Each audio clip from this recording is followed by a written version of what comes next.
The door swung open with a violent crash, and there stood Jake, my straight best friend since childhood, his face a mask of shock as he caught me in the arms of another man. In that frozen instant, time shattered like glass, and what followed wasn't rejection or rage, but a confession that upended everything we knew. Our worlds collided in ways neither of us could have predicted, pulling us into a vortex of secrets, lies, and impossible choices. I bolted upright, heart pounding like a drum in my chest, as Ryan scrambled to pull on his shirt. "Jake, what the hell?" I stammered, my voice cracking under the weight of exposure. We'd been careful, Ryan and I, meeting in secret for months, stealing moments in my apartment while Jake was supposed to be at work. But there he was, keys still dangling from his hand, eyes wide with a mix of betrayal and something deeper, something I couldn't quite place. Jake didn't move from the doorway, his broad shoulders filling the frame like a barrier I couldn't cross. "Alex, I didn't know," he muttered, his voice low and unsteady. He was the picture of the all-American guy. Tall, athletic, with that easy smile that had charmed half our high school in suburban Chicago. We'd grown up together, sharing everything from backyard barbecues to late-night talks about dreams and failures. But this was the one thing I'd hidden from him. My truth, my orientation, buried under layers of fear and pretense. Ryan, sensing the storm brewing, grabbed his jacket and edged toward the door. "I should go," he whispered to me, his hand brushing mine in a fleeting goodbye. Jake stepped aside without a word, letting him pass, but his eyes never left mine. The silence that followed was deafening, broken only by the distant hum of traffic outside my window. I pulled on a hoodie, trying to shield myself from the vulnerability that now hung in the air like smoke. "What are you doing here?" I finally asked, my tone sharper than intended. Jake ran a hand through his messy brown hair, exhaling deeply. "I came to surprise you with tickets to the Cubs game. Thought we'd grab beers after." He held up 2 stubs, but his hand trembled slightly. The irony hit me like a punch, our ritual, our bond, now tainted by this revelation. We sat on the edge of my bed, the space between us feeling like miles. "How long?" he asked, not looking at me. "A while," I admitted, my throat tight. "Ryan and I. It's new, but being gay, that's always been me, Jake. I didn't know how to tell you." The words tumbled out, a dam breaking after years of holding back. I braced for the fallout, the awkward distance, the polite excuses to drift apart. But Jake surprised me. "I get it," he said softly. "More than you think." His words hung there, cryptic and charged. I searched his face for clues, but he averted his eyes, staring at the floor. "What do you mean?" I pressed. He hesitated, then met my gaze. "I've been struggling too, Alex, with feelings for you." The confession landed like a bombshell, exploding the foundation of our friendship. Jake, the guy who dated cheerleaders and talked about settling down with a wife and kids, it didn't compute. But as he spoke, the pieces fell into place. The lingering looks, the protective instincts, the way he'd always been there, no questions asked. We talked for hours that night, the sun dipping low over the city skyline. Jake opened up about his own confusion, the pressure from his conservative family to be the perfect son. His dad, a former military man, had drilled into him ideals of masculinity that left no room for doubt. "If he finds out," Jake whispered, "it'll kill him. And Mom, she's all about grandkids and family legacy." I nodded, knowing that pain all too well. My own parents, devout Catholics in our tight-knit community, had raised me with love but also with expectations that choked any deviation. As the conversation deepened, tension built like a gathering storm. Jake admitted he'd suspected about me for years but buried it, afraid of what it meant for us. Now, with the truth out, a spark ignited, tentative, electric. But we both knew the risks. "We can't," I said, even as my heart raced. "You're straight, or at least you thought you were. And what about our families? Our friends?" He leaned closer, his hand hovering near mine. "Maybe I'm not as straight as I thought. But Alex, if we ignore this, we'll regret it forever." The decision hung in the balance, a precipice we teetered on. That night we didn't cross any lines, but the air crackled with possibility. Little did we know, this was just the beginning. A choice that would unravel threads we couldn't see, pulling in betrayals and heartaches that tested everything we held dear. As I lay awake later, staring at the ceiling, I wondered if confession was freedom or folly. The city lights flickered outside, indifferent to our turmoil, and I felt the weight of what was coming. The next morning, reality crashed in. Jake's phone buzzed incessantly. Texts from his sister, Emily, wondering why he hadn't shown up for family brunch. "I have to go," he said, regret in his eyes. But before leaving, he pulled me into a hug, fierce and lingering. "We'll figure this out," he promised. I watched him go, a knot in my stomach. How could we? Our lives were intertwined, same circle of friends, overlapping families from the neighborhood. One wrong move and it all crumbled. At work that day, I couldn't focus. As a graphic designer in a bustling Chicago firm, I stared at my screen, the colors blurring. Ryan called, concerned. "What happened after I left?" he asked. I hesitated, then told him the truth. "Jake, he feels something too." Ryan's silence spoke volumes. "Be careful, Alex. This could blow up." He was right. Ryan, openly gay and estranged from his own family, knew the stakes. But his words only fueled my inner conflict. Was pursuing this with Jake a betrayal to Ryan or to myself? By evening, Jake texted, "Meet me at our spot." Our spot was a quiet bench by Lake Michigan, where we'd shared countless confessions over the years. I arrived as the sun set, painting the water in hues of orange and pink. Jake was there, pacing. "I told Emily," he blurted out as I approached. My heart stopped. Emily, his younger sister, was close to both of us. Outspoken, liberal, but fiercely loyal to the family. "What? Why?" I demanded. "She saw it on my face this morning." Pushed until I cracked. Emily had reacted with surprise but support, swearing secrecy. But Jake's face was etched with worry. What if she slips? Dad's health is failing. This could push him over. His father had heart issues, a ticking bomb in their family dynamics.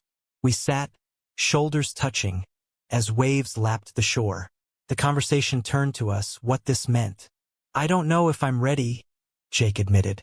"But being without you, that scares me more." As darkness fell, we made a pact. Explore this quietly, no labels, no rush. But deep down, I knew pacts like that were fragile. The city buzzed around us, alive with possibilities and perils. That night marked the shift, from friends to something more. But at what cost? The internal battle raged, loyalty to self versus fear of loss. Little by little, the cracks began to show. Weeks blurred into a haze of stolen moments and whispered promises. Jake and I navigated our new reality like thieves in the night, meeting in hidden corners of the city, coffee shops in distant neighborhoods, walks along forgotten trails. Each encounter deepened the bond, but also amplified the guilt. "This feels right," Jake said one afternoon in a dimly lit park, his hand finally clasping mine under the table. But his eyes darted around, scanning for familiar faces. Paranoia had become our constant companion. My own turmoil mirrored his. At home, I replayed our conversations, questioning every decision. Ryan had bowed out gracefully, but not without a warning. "You're playing with fire, Alex. Jake's world isn't built for this." He was spot on. Jake's family was a pillar of tradition. Sunday dinners, church gatherings, expectations of heteronormative bliss. My parents, though more subdued, held similar views. Coming out to them years ago had been met with strained acceptance, but a relationship with Jake? That would shatter the fragile peace. The first crack appeared at a neighborhood barbecue. Our families mingled as always, grills smoking with burgers and laughter filling the air. Jake's dad, Mr. Harlan, clapped me on the back. "You boys still thick as thieves?" he boomed, his voice gravelly from years of cigars. Jake and I exchanged glances, forced smiles masking the truth. Emily, true to her word, kept quiet, but her knowing looks unnerved me. As the evening wore on, Jake pulled me aside. "Dad's talking about setting me up with his friend's daughter. Says it's time I settled down." The words stung like salt in a wound. "What did you say?" I asked, voice low. I dodged it. "But Alex, the pressure. It's building." We stood in the shadows of the backyard, the party noise a distant hum. In that moment, I saw the toll on him. Dark circles under his eyes, the constant tension in his shoulders. Our choice to pursue this wasn't just romantic. It was a rebellion against everything we'd been taught. But rebellions have casualties. That night, back in my apartment, doubt crept in. Was I selfish for pulling Jake into this? He had more to lose, a promising career in finance, a family legacy. I paced the floor, phone in hand, tempted to end it. But then his text came, "Can't stop thinking about you. See you tomorrow?" The cycle continued, desire clashing with dread. The tension escalated when Jake's mom, Mrs. Harlan, cornered me at the grocery store. "Alex, dear, have you noticed anything off with Jake? He seems distracted." Her concern was genuine, laced with maternal worry. I mumbled something about work stress, but her eyes narrowed. "You're a good friend. Keep an eye on him." The encounter left me shaken. How long before the web of lies unraveled? Meanwhile, societal whispers amplified our isolation. At work, casual homophobic jokes from colleagues reminded me of the world's harsh edges. Jake faced similar barbs in his office, masking his pain with laughter. "It's just talk," he'd say. But I saw the erosion. Our relationship, born in secrecy, fostered intimacy but also resentment. "Why can't we just be normal?" Jake exploded one evening after a close call with a mutual friend. "Because normal doesn't include us?" I shot back, frustration boiling over. The argument marked our first real fight. Words flew like daggers. Accusations of cowardice, demands for commitment.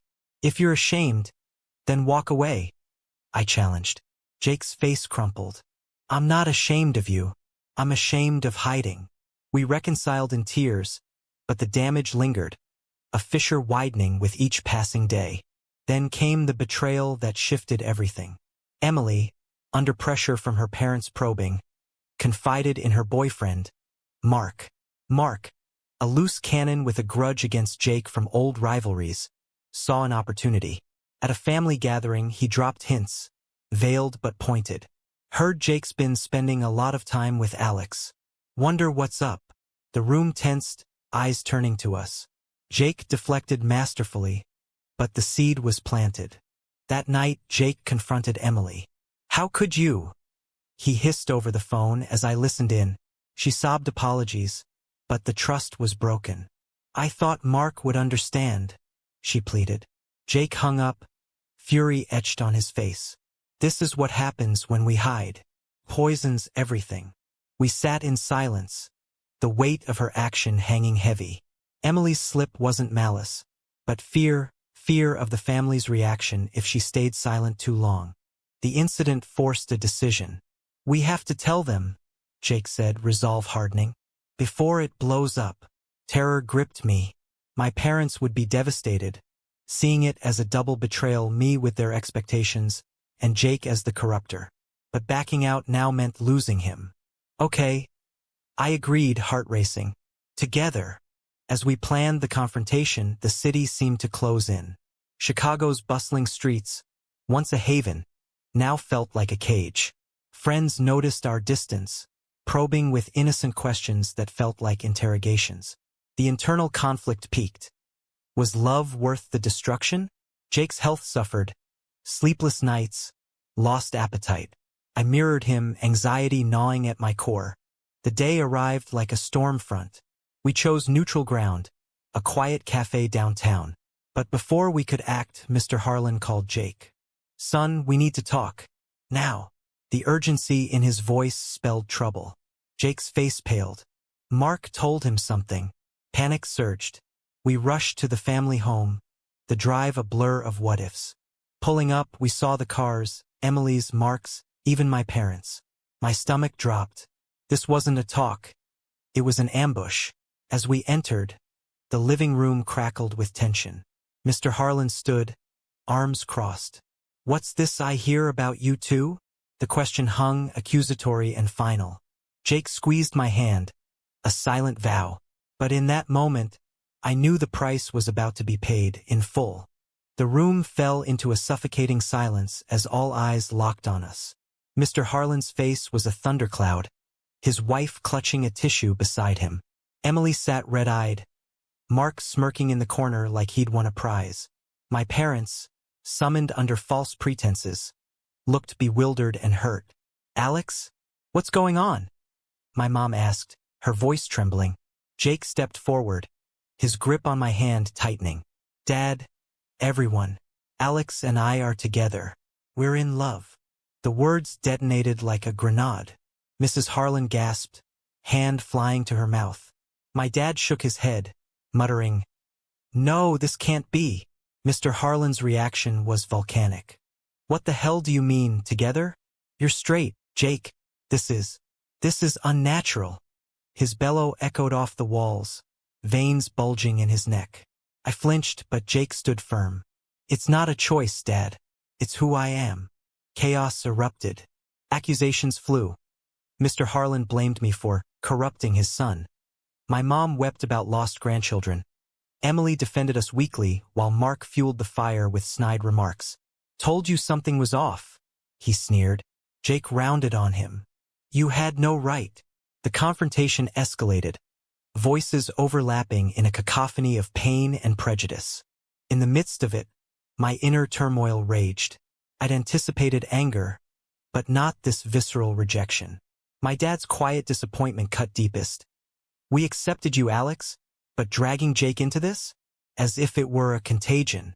Jake's mom pulled him aside, pleading, "Think about your future, honey. This will ruin you." Her words mirrored society's script, conform or suffer. We tried to explain, voices steady despite the storm. "We've fought this," I said, "but denying it hurts more." But logic crumbled against ingrained beliefs. Mr. Harlan, chest heaving, pointed at the door. "Get out, both of you, until you come to your senses." Jake's face crumpled, the rejection a dagger to his heart. We left amid sobs and shouts, the door slamming like a final judgment. Outside, in the cool evening air, Jake broke down. I knew it would be bad, but not like this. I held him as he shook, our world fracturing. The drive home was silent, each lost in thought. That night, we clung to each other, but doubt seeded. Had we made the right choice? The emotional toll was immediate: sleeplessness, isolation. Friends, hearing rumors, divided. Some supportive, others distant. The aftermath rippled outward. At work, Jake faced whispers. A promotion slipped away, veiled discrimination at play. I lost a client, their discomfort thinly disguised. Society's judgment wasn't overt but insidious, chipping away at our resolve. Family calls came, pleas, ultimatums. My sister, from out of state, offered refuge, but it felt like running. "Stand your ground," she urged, but ground was shifting sand. A week later, the real betrayal struck. Emily, torn between loyalty and family pressure, chose sides. She called Jake, voice strained. "Dad's threatening to cut you off, and he's blaming Alex entirely." Worse, she'd shared details of our relationship, twisted to fit the narrative of seduction. Jake hung up, fury boiling. How could she? But beneath the anger was heartbreak. Sibling bond severed. The incident forced reflection. We met at our lake bench, waves crashing like our emotions. "Is this worth it?" Jake asked, eyes searching mine. "Losing everything?" I hesitated, the moral quandary piercing. Love versus family, was one right, the other wrong? "We can't go back," I said, "but we can fight forward." Our decision to persist was a gamble, trading security for authenticity. Yet the costs mounted. Jake's dad suffered a minor heart episode, stress-fueled. Guilt consumed Jake. "This is on me," he whispered. I countered, "No, it's on their intolerance." But the blame game solved nothing. We sought therapy, a neutral space to unpack the debris.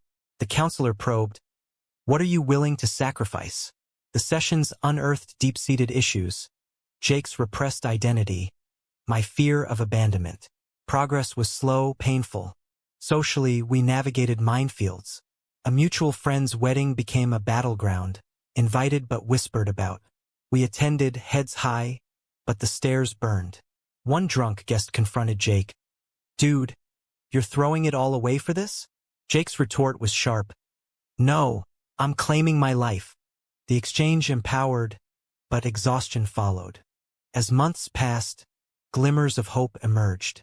My mom reached out tentatively, a crack in the wall. "I don't understand, but I miss you." Jake's family remained steadfastly opposed, but Emily wavered, sending apologetic texts. The journey was a marathon of small victories amid defeats. Our love deepened in adversity, forged in fire. But the question lingered. At what point does perseverance become self-destruction? The turning point came unexpectedly. Jake received a job offer in New York. A fresh start, away from the toxicity.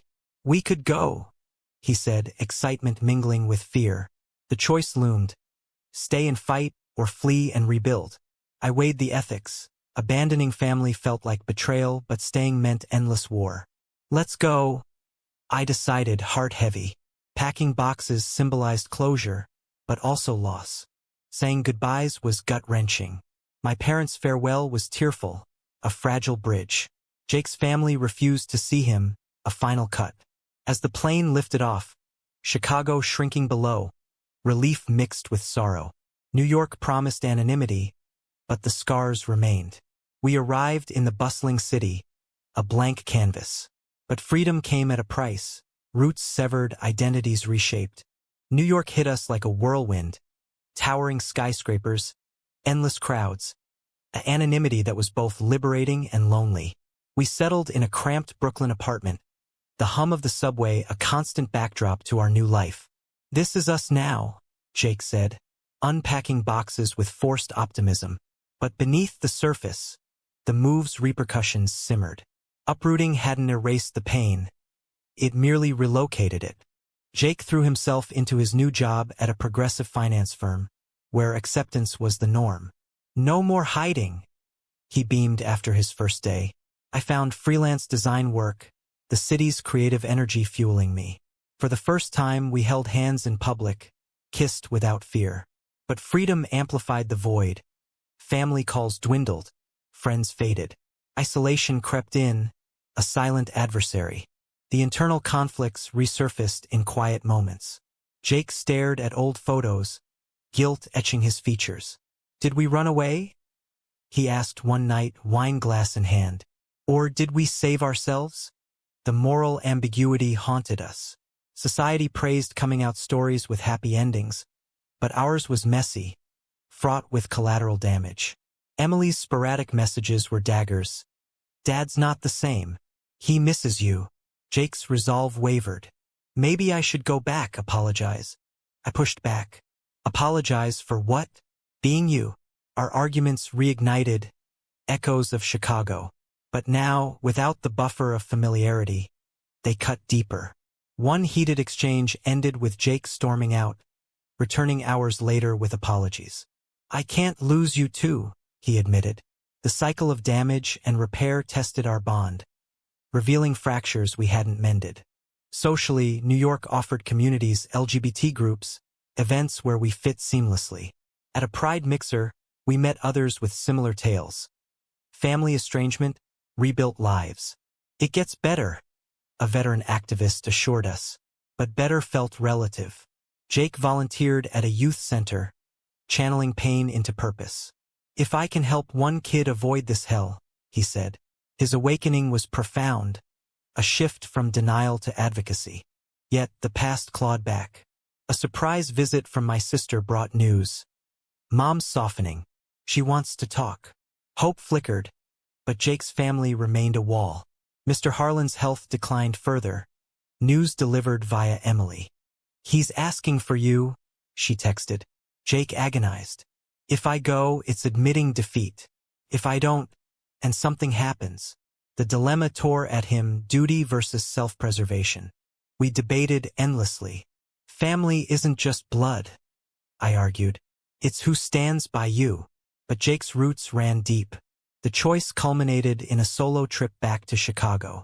I need closure, he said at the airport. Our goodbye laced with uncertainty. Alone in the apartment, doubt plagued me.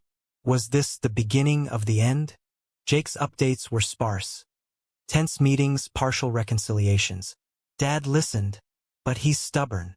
Emily bridged gaps, her own guilt fueling efforts. But Mark's influence lingered, poisoning progress. Jake returned changed, optimistic, but burdened. They want me back, but on their terms. The ultimatum: end things with me or stay exiled. The revelation shattered our fragile peace. I can't choose, Jake wept, but choices were inevitable. We spent nights dissecting options, weighing love against legacy. Society's narrative, family first, clashed with our reality. Friends advised, fight for him, but fighting meant more loss. In a moment of clarity, Jake decided, I'm staying with you, but I'll keep trying with them. The declaration was a lifeline, but the strain showed. His advocacy intensified, speaking at events about his journey. Coming out cost me my family, he'd say, voice steady. Audiences applauded, but privately he broke. My own awakening paralleled his. I joined support groups, confronting suppressed traumas. You've been hiding longer than you think, a therapist noted. The sessions unearthed resentment toward my parents' conditional love. Reconciliation calls with them were tentative steps, acknowledgments, not full acceptance. We're trying, my mom said. Progress, but slow. As winter blanketed the city, a crisis hit. Jake's dad suffered a major heart attack. Emily's call came at dawn. Come now. Jake flew back, me by his side despite protests. At the hospital, tension was palpable. Mr. Harlan, frail in his bed, locked eyes with Jake. Son. The word held volumes. We waited outside as they talked. Hours of raw emotion. Emerging, Jake was transformed. He apologized. Not fully, but it's a start. Tears streamed. Mrs. Harlan hugged him, then me tentatively. We were wrong, she whispered. The moment was cathartic, but not magical. Wounds didn't heal overnight. Mark was ousted, Emily redeemed. My parents, hearing the news, extended olive branches. Back in New York, momentum built. Family visits became possible, awkward but hopeful. Society's pressures eased as acceptance grew. Our story, once a secret, became a testament, shared in blogs, inspiring others. But the costs lingered. Trust rebuilt slowly, scars permanent. We emerged stronger, but forever changed.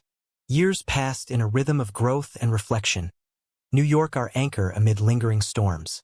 Jake and I built a life, careers thriving, a circle of friends who saw us for who we were. Advocacy became our shared passion. Jake led workshops on family reconciliation, while I designed campaigns for LGBT rights. We've paid the price, he'd say. Now we help others avoid it. But echoes of the past persisted, reminders of the battles fought. Family ties mended unevenly. Jake's dad, post-recovery, engaged in cautious dialogues. I was raised differently, he'd admit over calls. Progress was incremental, holidays together, minus the tension. Emily, fully supportive, visited often, her betrayal a lesson learned. My parents followed suit, their acceptance deepening with time. Love is love. My mom conceded at a family dinner. Words once unimaginable. Yet, societal undercurrents remained. Discrimination lurked, job biases, street harassments, fueling our resolve. We marched in prides, voices amplified. But internally, the moral quandaries evolved. Had our choices been selfish? Jake pondered this during quiet evenings. We hurt them to heal ourselves. I countered. Or we forced change. The debate was endless, a mirror to broader ethics. One evening, as snow fell outside our window, Jake proposed. Marry me, Alex. Let's make it official. The ring, simple and sincere, symbolized our journey. Tears mixed with laughter as I said yes. Planning the wedding stirred old wounds, whom to invite. Families attended, a testament to healing. The ceremony, intimate in Central Park, was a victory lap. Vows exchanged amid cheers, but absent were those lost along the way. Post-wedding, life settled into normalcy. But a final twist came via Emily. Mark, regretful, sought forgiveness. Jake met him, closure in confrontation. "You almost destroyed us," Jake said. Mark's apology was genuine, a ripple of redemption. It underscored the theme: people change, but at what pace? Our story inspired a book deal, Jake chronicling our saga. From Shock to Acceptance, he titled it. Writing unearthed buried emotions, therapy revisited. "We've won," he concluded, but wins carried asterisks, sacrifices etched in memory. Friends debated our path, heroic or reckless. We listened, perspectives broadening. As we aged, priorities shifted. Adoption discussions arose, dreams of family anew. But ethical dilemmas surfaced. Expose a child to our history's remnants? We proceeded cautiously, agency approvals a hurdle overcome. Welcoming little Mia was transformative, her laughter healing old scars. Families embraced her, bridges fortified. Yet questions lingered. In quiet moments, Jake asked, "Was it all worth it?" The answer evolved, yes, for the authenticity gained. Society progressed, laws changing, attitudes softening. Our microcosm reflected the macro. Struggle begets change. Looking back, the journey was a tapestry of pain and triumph. From that initial shock to this fulfilled life, we'd navigated abysses. Friends envied our resilience, we knew the cost. Advocacy continued, voices for the voiceless. In the end, as we sat watching Mia play, contentment washed over. But the narrative's core remained. Choices define us, consequences shape us. Was forcing the truth upon unwilling hearts the right path, or should we have waited for time to soften them?